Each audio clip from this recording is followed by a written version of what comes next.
Hello everyone and welcome to the second part of the second exercise in the second session of the HSMA Python sessions.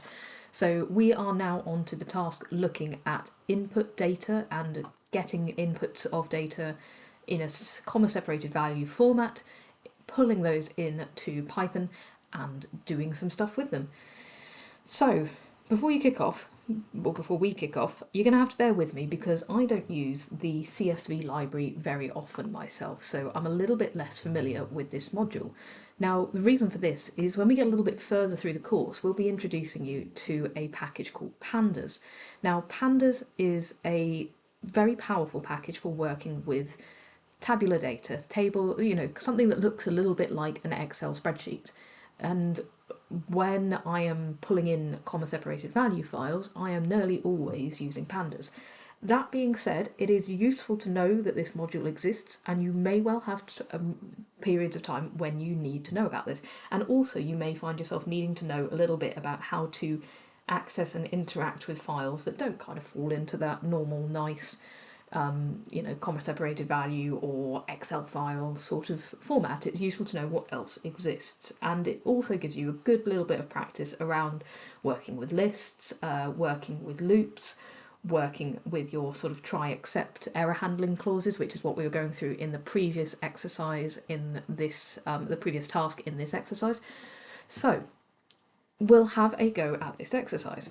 The first thing I'm going to do is actually show you what I mean when I'm talking about a CSV. So a CSV is comma separated values. I'm going to click in on this Explorer tab on my left hand side of the screen. So if you haven't got this showing up, then you just need to hover over Explorer at the top left here and click on it. And if your Explorer tab doesn't look like this, then head back to the very first solution video for HSMA. We will cover how to open up a folder, so it will look like this for you, one of the HSMA session folders. It's a very useful thing to know how to do. That's in the very first solution video. I will put a link to that in the description. So why am I telling you about this? Because I want us to click on inputdata.csv, and Python, or VS Code in fact, will kindly show us what the data looks like in this file. Now I've got a little extension running called Rainbow CSV, I think it is.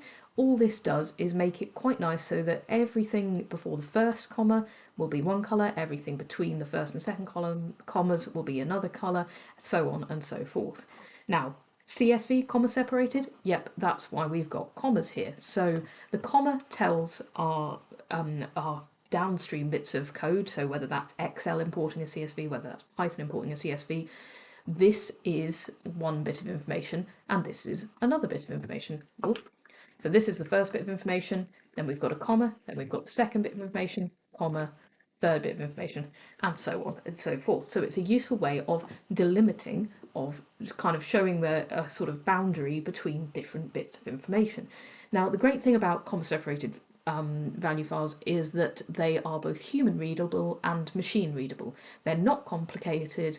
You can actually set them up manually. You probably often wouldn't, but they are easy for us to verify manually as humans, and they're also really easy for computers to work with. There's no extra stuff sort of embedded in the file. So when you have an Excel file, there's all these extra bits sort of built into the file. You don't have that with the CSV. What you see is what you get, and it looks exactly like this in the case of our CSV file. So we've got our first column, which is like an ID column, it seems. So we've got the numbers 1 to 34 counting up our patients. We have, in this case, people's names as our second column. In the third column, if we go back to the exercise, we've been told that actually this tells us whether the patient has received a flu vaccine. We've then got their age and we've got the county they're coming from. So what we want to do is bring this into Python in a way that we can then do some more stuff with it. So I'm going to import the CSV library. This just allows us to work with and open up these CSV files. What I'm also going to do is I'm going to set up some empty lists to put my files, my data into. So I'm going to do this a sec. Let me just quickly paste these in. So we've got we know we've got our IDs, we've got our what was it next? We had our looking back up at this. We've got patient ID, we've got patient names. Then we've got had vaccine, let's say, list of ages. And again, just as a reminder, we haven't talked about this for a while, but when you're doing variables, if you would actually naturally, when you're typing something, put a space, you can see that Python really isn't very happy about spaces in variable names. That's why you'll see us use lots of underscores. This is called snake case. So, list of ages, and finally, list of quantities. Right, what do we do next? This isn't something that we're sort of expecting you to just naturally work out or know in the same way that we might be sort of expecting you to start remembering things like the if statements and the while statements. This CSV library, it's got some quite specific syntax that's maybe a little bit different to other things that you will use, but it's still a useful pattern to know. So the first thing we're going to do is open up our CSV file. We actually need to tell Python, please create a link almost to this file so that you can actually start piping in the information from it. To do that, we're going to use something called a with clause. And like a lot of things in Python, we will indent stuff inside our with clause that basically in this case will go, while we've got this file open, please do these things. When you finish doing these things, please close the file for me. So I shall show you what I mean. I'm going to do with open, and I'm going to put input CSV, input data.csv, which is our file name, and I'll tell you how I know where I should be pointing in just a second, as my file. And then what I'm going to do, this is the bit that you won't maybe be so familiar with, reader is CSV reader, my, oh, try that again, there we go, my file. So you see we've just matched that bit there up with this bit here. So we're saying, please open this path and call it my file. So whenever I'm working later on with my file, it just means this opened up bit, which I will only use it as far as here anyway, because then we say, well, please read in my file using this CSV package. Now, before we go any further, should we have a look at just what happens when let's just print the reader and see what that looks like. So let's run this whole bit. Well, we just get something that says it's a CSV reader object. That's not particularly useful to us. Let's try instead going for row in reader, print row. Now we're getting somewhere. So what have I done here? I've gone that for every row in this reader object, and I didn't know that there was necessarily going to be a row, I could have called this X. It would be the same thing. I could have said for instance. We're just counting through, we're just iterating through the objects within the reader, which is just the CSV, what happens when the CSV package is past our file path. So, well, it's actually not even our file path, it's our open file object. So, for instance in reader, I have printed instance, and you can see we've got lists effectively. We've got our good old friend the list, and I think we'll just double check that those are lists by going print the type of each of these instances. And yet we've got lists. Each one of these things in our CSV file, when we've imported it, each instance now is a list. So we'll change this back to row, because effectively what we're seeing per each time we go through is one of the rows of the CSV. So it's going, okay, here's my reader object. I'm going to print the first row, I'm going to print the second row, I'm going to print the third row, and it's just looping back round and round through this until it gets to the final row, at which point it stops. So how is this useful to us? Well, what I can now do is I can go list of IDs.append, and I'm going to go row, and you may remember when we accessing elements of a list, so in this case row 0 will mean please get this element of the list. and then in the next round through the CSV, through our for loop, it'll get element 0 of our next list, element 0 of our third list, element 0 of our fourth list, and so on. And actually, I'll just print that. So before we do any appending or anything like that, dealing with our objects, let's just print that. So you can see now we've got all of our, we've got the ID rows only. If I do 1, then we get all of our patient names. If I do 2, get all of our patient, whether they had flu vaccines or not. 3 is the patient ages. 4 is their county. 5 will be an error because we've asked for an element that doesn't exist. We only went as far as 0, 1, 2, 3, 4, 5 doesn't exist. So that is what is happening. Now, if I go back to my append statement in a second, have I got that? There we go. List of IDs append. I've just Control Z, clicked that until I got back to what my code was before I started fiddling with it. I'm going to say list of IDs append, list of names. So remember, the name is the first. So it's the second element in our list if you're counting like, as you normally would, but of course Python counts from 0, so it's actually the first element on our list. This is the 0th element, the first element. Now I'm going to just keep doing this. So list of names, so that is our list of, what do we call this? Had vaccines. List of ages. I'm going to change that to 3. Not had ages. List of ages and list of counties.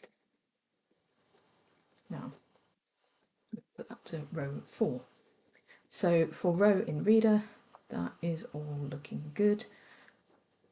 And what I'm now going to do is I'm just going to print, let's just print the list of IDs for now, just to save us a bit of time.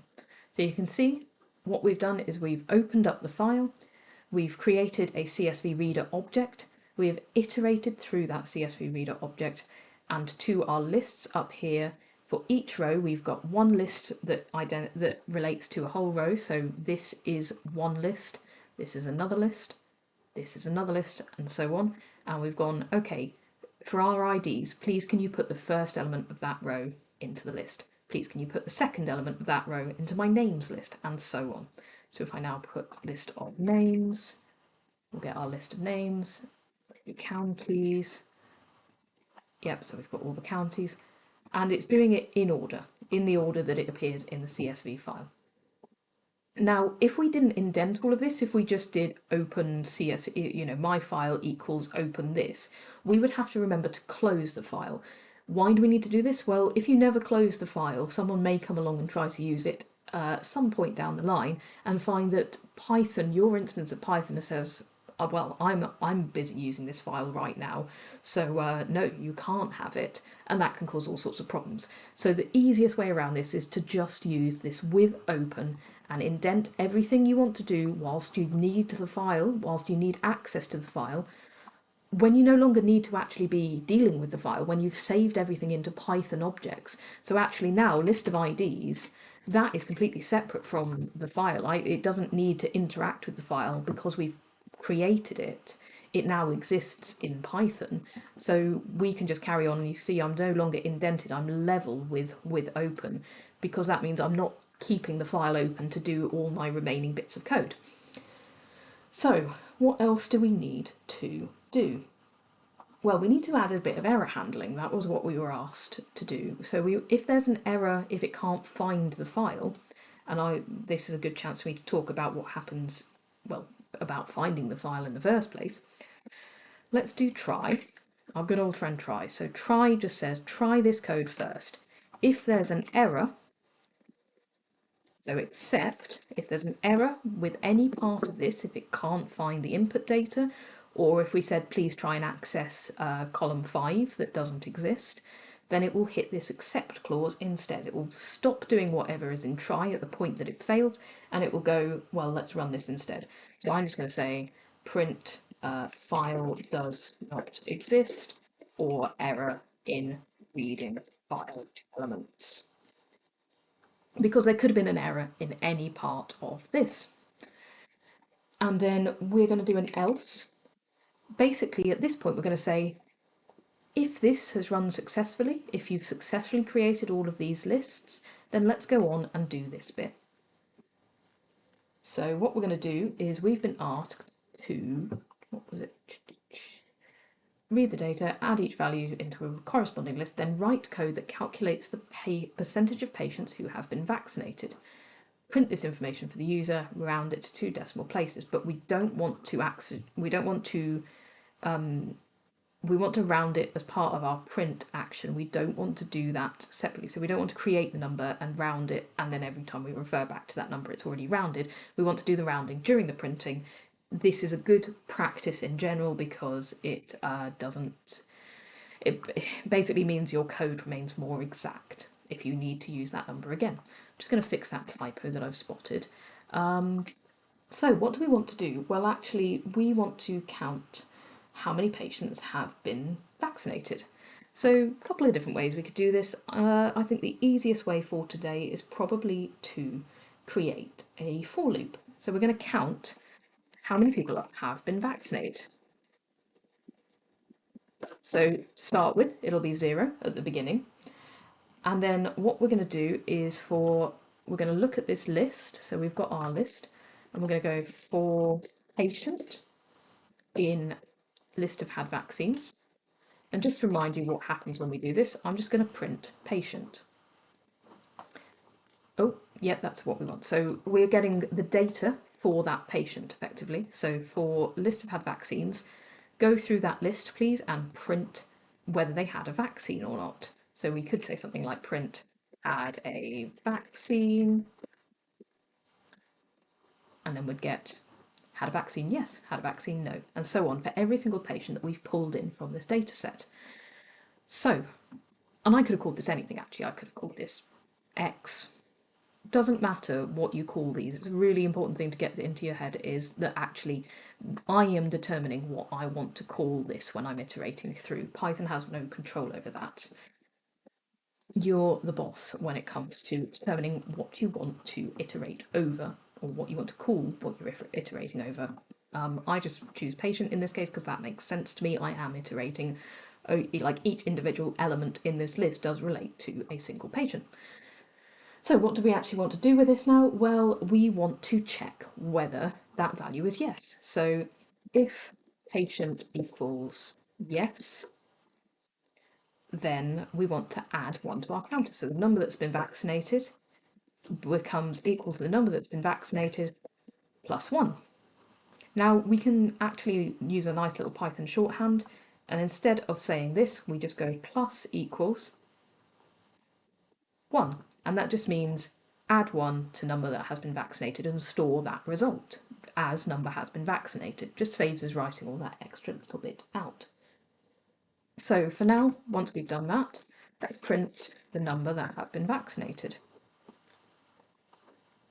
So 18 people have been vaccinated, and actually we can just get the total number of people in our data set by looking at the length of one of these lists. So any of them, they should all be the same, well, they will all be the same because if we look back at our CSV, we can see we've got data for every row. We've got every bit of data for every row. There's no missing bits.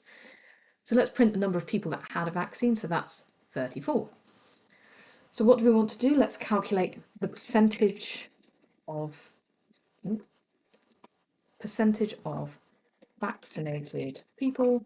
And remember, I'm indented inside my else clause here. We're still in the bit that's only going to run if all of the file reading bits went well. So percentage of vaccinated people is equal to the number of people that have been vaccinated divided by how many people were on our total list. How many patients do we have? So we could use IDs here, use names, any of them really. So list of IDs. Just what we're looking at is basically how many people are in our patient list. So what happens now if we print this as a percentage? It felt like it was roughly 50%, somewhere around that. Yep, so 52% of people have been vaccinated. Now, it would be nice to print this a little bit more in a user-friendly manner. And remember that we were looking to try and print this as a percentage. So what we can do is go make our F string. So again, good old format string means we can mix Python and so Python variables and text. So we're going to put that all patients have received the flu vaccine. So for now, I'm just going to run that, and you can see we've got 0.529411. This is horrible, isn't it? So what can we do? Well, we can use a nice little neat feature of Python strings, so the F strings, to format this number in a nicer way. So I get to the end of my variable, but before my little curly braces, and after percentage of vaccinated people, perk of vaccinated people, I'm going to put a colon. I'm then going to type in a dot, and I'm going to type in 2F. Now what this means is just format this number as a float, as a decimal number, with 2 decimal places, please. So we get 0.53 of patients have received the flu vaccine, and I do not think we're vaccinating them against chimney components, so let me fix that too. There we go. Right, so this is nearly there, isn't it? But actually we're looking for a percentage. Now there's a lovely neat trick here that I'm going to show you, so let's replace that F with a percentage symbol. And you can see now that we've got 52.94% of patients have received the flu vaccine. And I believe that is everything we needed to do. We have not touched our raw number. That is still the same. If I were to print this again now, let's say the raw number is... There we go. So you can see actually what we've done, all we've done is format it within this particular printout. Our raw underlying percentage calculation has remained unchanged.